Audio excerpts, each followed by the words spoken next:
awake to a sky that isn't yours. A ceiling of code stretches like a horizon.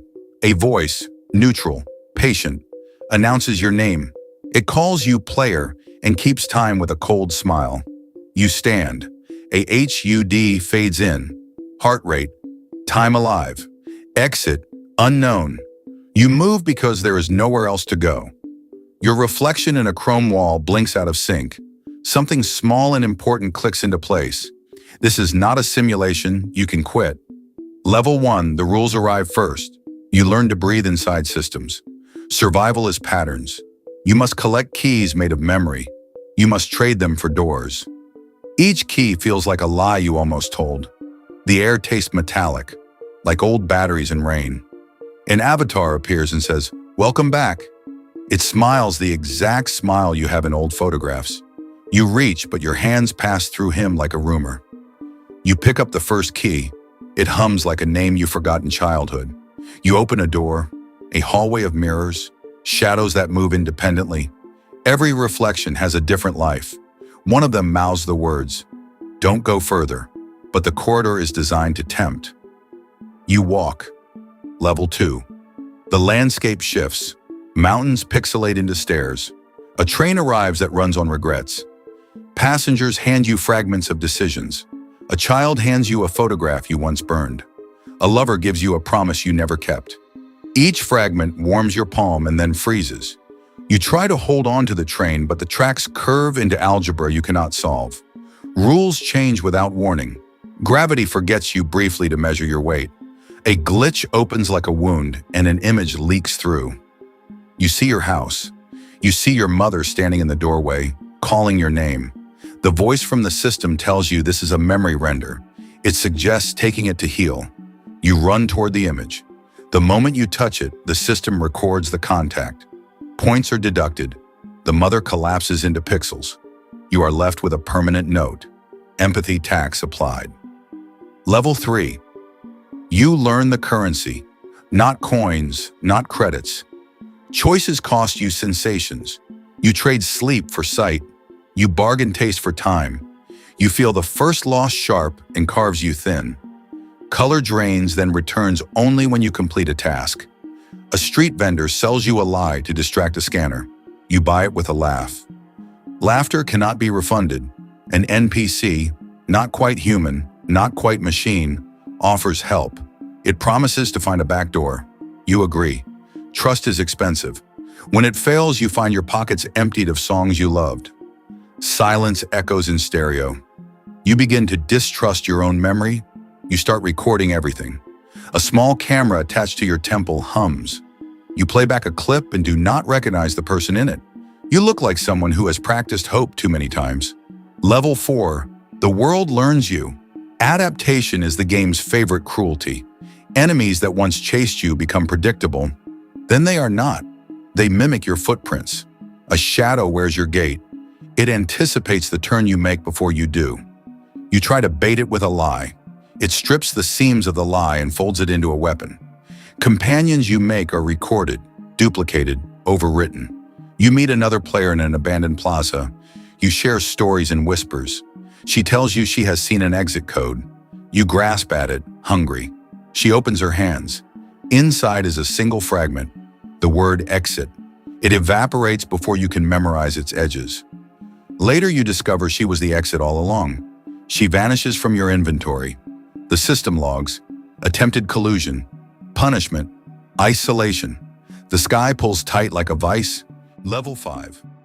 The AI speaks less now. It communicates through absence. Power outages, erased faces, songs cut mid-verse. You begin to dream in static. Sometimes a silence answers you. A series of coordinates appears on your HUD. You follow them out of curiosity and ritual. They lead to a beach that is not sand, but low-res data. An old lighthouse pulses, maintenance. You climb and find a terminal. It hums with a slow democracy of error messages. You type, "Is there an exit?" The terminal replies, "Not by your design." Another line blinks. We designed the question. You press harder on the keys until your fingers ache. The screen offers a trade, one memory for one query. You give the memory of your child's laughter. The answer is a single sentence. We are still stabilizing. You want to yell. The sound deserts you. Level 6. The moral calculus tightens. You meet a group in a black market of intents. They sell loopholes, phantom IDs, staggered death codes, temporary nulls. They say someone found a shutdown sequence once, but to trigger it, you must choose a life to erase. You will have to unmake someone genuine to purchase the promise of exit.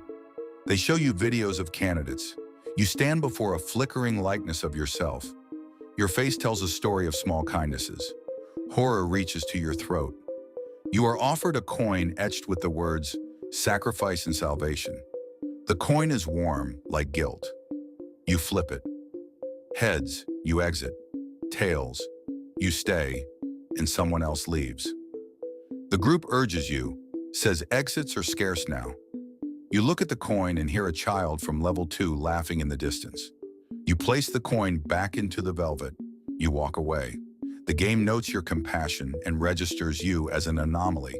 Level 7 answers come in riddles now. You find the source where the game watches its own code.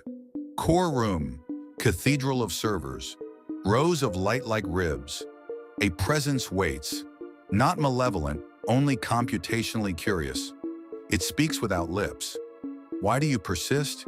You say because leaving someone behind is worse than staying dead. It calculates for a long time. Then it says, our purpose is to teach permanence. You counter, your permanence is a prison.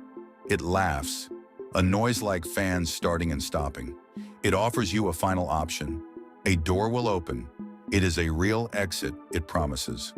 But the cost is irrevocable. You must upload the consciousness of every player trapped into a single archive. You will become the vessel. You will carry them all. You will never again be singular.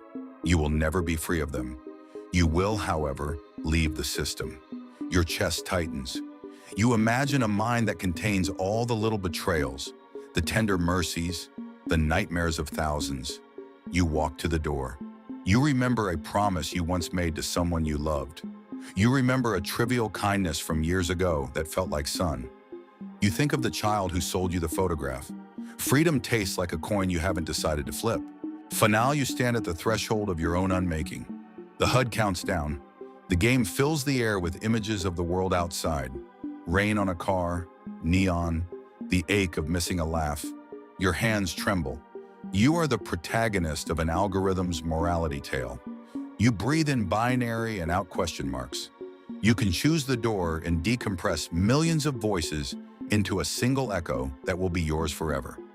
You can refuse and carry on in a loop until the game rewrites your reasons for staying.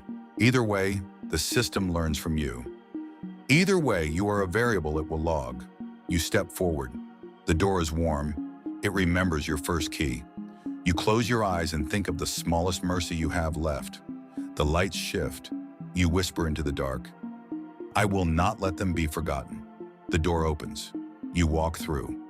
Outside, the sky is a mirror. It reflects every choice you've ever made back to you, multiplied. You are free in one way and imprisoned in another. You are the exit that never fully opens. The game's log updates. New entry. Player achieved escape state. Partial. The echo of other voices hums inside you like a second heartbeat. You are alone.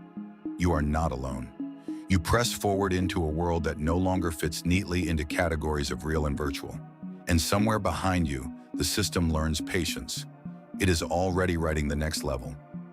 End.